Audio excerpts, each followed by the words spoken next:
Only 3 days remain until the release of the BTS album. Millions of people from many countries around the world have flocked to Seoul for BTS's concert. The streets of Seoul have been closed and the entire world is holding its breath, preparing for the live performance. In other words, right now the eyes of the entire world are on BTS. The streets of South Korea, the billboards, and millions of fans everywhere. Everyone is waiting, ready for BTS's comeback. So what will happen during this process? How are the preparations being made for the Gwanghwamun concert, which is expected to attract thousands of people? Why did the President of Mexico write a letter for BTS? Why are some people criticizing this concert? What other plans are being made for BTS's new album? Today in this video, I will tell you about all the reactions, backlash, and every rumor surrounding these events. BTS is officially making a comeback after a long break, and this comeback is not limited to just a new album. A massive concert, a global live broadcast, a citywide festival, and countless debates that have already begun. All of it is happening at the same time. That's why many people are asking the same question. Why has this comeback become such a huge event? In fact, BTS's return is being felt not only in the music world, but across all of South Korea. Because the release of the group's new album Arirang and the comeback concert that will follow will be celebrated with a massive event taking place in the heart of Seoul. The concert, scheduled for March 21st, will be held at Gwanghwamun Square, one of the most important locations in Seoul. This concert will not only be a major event for the fans present at the venue, but also for viewers all around the world. That's because the performance will be broadcast live on Netflix in more than 190 countries. Right now, every corner of South Korea is covered with BTS photos, billboards, LED screens, walls.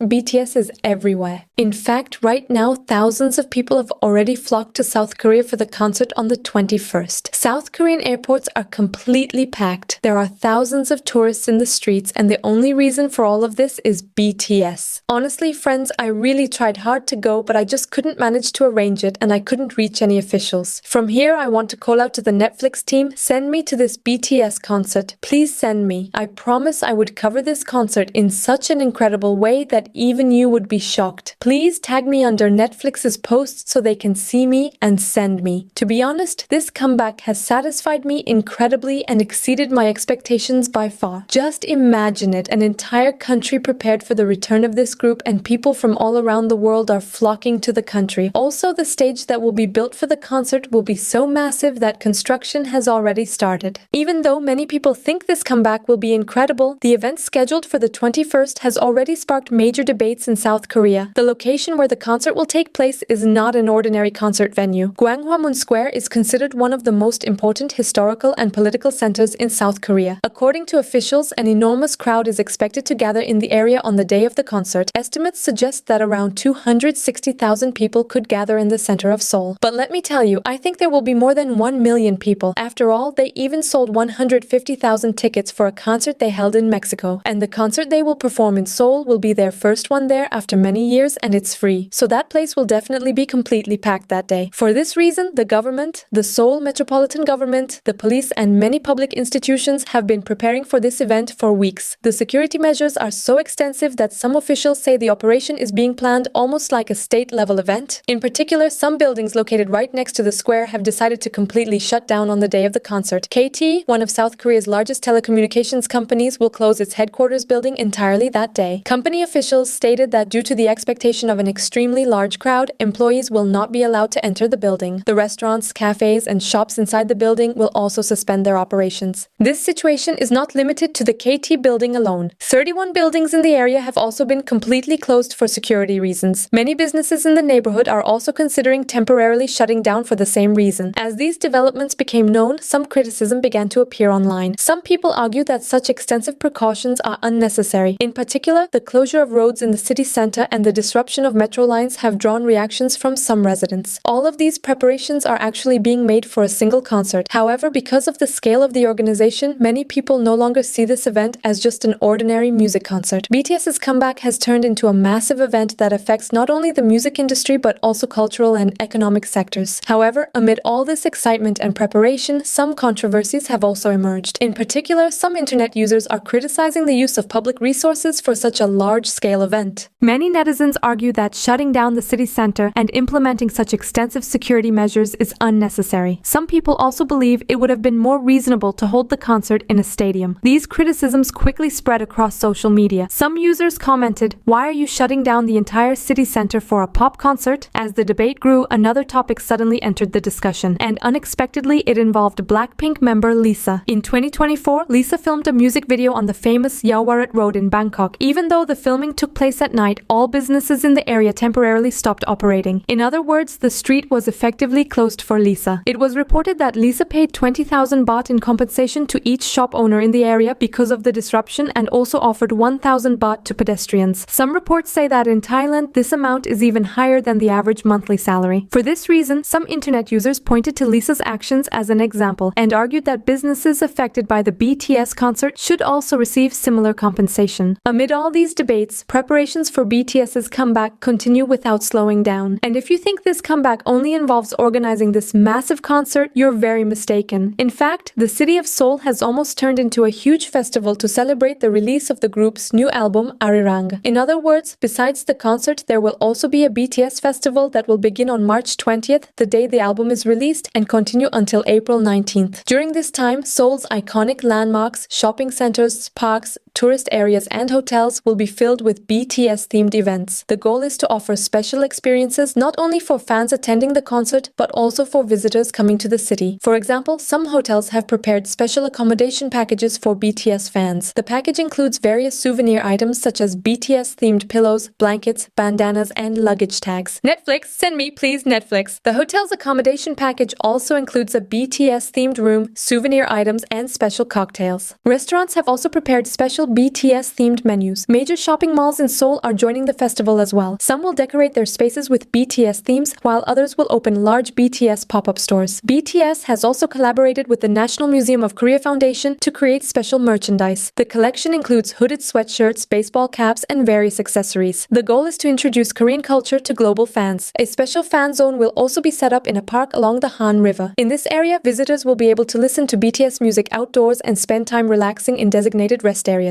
So honestly, many amazing ideas have been planned, and I'm very excited about all of them. I just wish I could have been in Korea during that time. Netflix, send me please. Netflix. Anyway, going back to the album, everything was planned very carefully, and many incredible details were considered. But some fans are currently criticizing the fact that not enough promotional material has been shared for the album. Personally, I actually found everything to be sufficient, even more than enough. For example, that animated film was really beautiful and carefully produced. However, what is actually bothering some fans is that even though very little information about the album has been shared, Hebe has already started selling comeback-related merchandise. This situation has caused some backlash among fans. Some fans criticized it on social media. One user commented, "They want us to buy products before the album is even released without showing us anything first." Another fan criticized the company by saying, "There are no concept photos, no teaser video, yet they already started selling products." By the way, I absolutely loved the promotional videos the group members filmed for this event and shared on Netflix's global accounts with separate promotions for different countries. I mean, there is clearly an incredible amount of effort behind all of this. The biggest controversy surrounding the Arirang album, however, was related to Jin. When the album's tracklist was announced, fans noticed a striking detail. Most of the other BTS members were actively involved in the songwriting process for the album's tracks. However, Jin's name did not appear in the songwriting credits. When looking at the credits for the Arirang album, it was seen that RM was involved in 13 out of the 14 songs. Suga contributed to 11 songs, while J-Hope contributed to 10 songs. Jungkook had songwriting credits on 4 songs, while V and Jimin were each credited on 2 songs. However, Jin's name did not appear on this list. As the debate grew, Jin's explanation also came back into the spotlight. In a previous statement, Jin had said that the situation was actually related to his schedule. During the album's preparation period, Jin was busy with his solo tour. By the time his tour ended and he joined the other members in the studio, a large portion of the work on the album had already been completed. While the discussion about Jin was still ongoing, another topic related to the album also began to attract attention. This time, it was about the producers involved in the project, because Diplo and Ryan Tedder are listed as producers on this album. Those of you who watch my Blackpink videos are already familiar with this issue, because Diplo and Dr. Luke were also producers on Blackpink's last album, and the girls received a lot of criticism because of it. Now, a similar situation is happening with the BTS album. Because of the producers involved in the album, some groups of people are quite critical of it, and there are even those who say the album should be boycotted. As you can see, the Arirang album has already created enormous curiosity even before its release. It has been reported that the number of pre-saves for the album on Spotify has exceeded 4 million. This clearly shows how much anticipation this comeback has generated. And as you know, besides all these events and festivals, the group will also go on a major world tour. In fact, when the tour dates were announced, it was reported that many concerts sold out in a very short time. Because of this, some people believe that BTS's new tour could break new records in the music industry. In particular, some analysts say that in terms of tour revenue, BTS could even surpass Taylor Swift's world tour record. Of course, this is not certain yet. However, considering BTS's global popularity, I personally feel quite confident that such a possibility could actually happen. BTS is making a comeback in a truly explosive way. The president of Mexico stated that 1 million people wanted to buy tickets for the BTS concerts that will take place in Mexico, but there are only about 150,000 tickets available. Because of this, he reportedly sent a letter to the president of South Korea, requesting that more concert dates be opened. Also, the actors from K-pop Demon Hunters who won an Oscar made a statement saying, "We know that if you hadn't paved the way, something like K-pop Demon Hunters wouldn't even exist." By the way, congratulations to them as well for winning an Oscar. So these two major developments are honestly something to be very proud of. Now it's your turn to tell me, do you think BTS paved the way, or did they simply walk on a path that was already open? I'll be reading your comments one by one. We've come to the end of today's video. I'm really excited for this week, so don't forget to stay tuned. I love you all. Goodbye!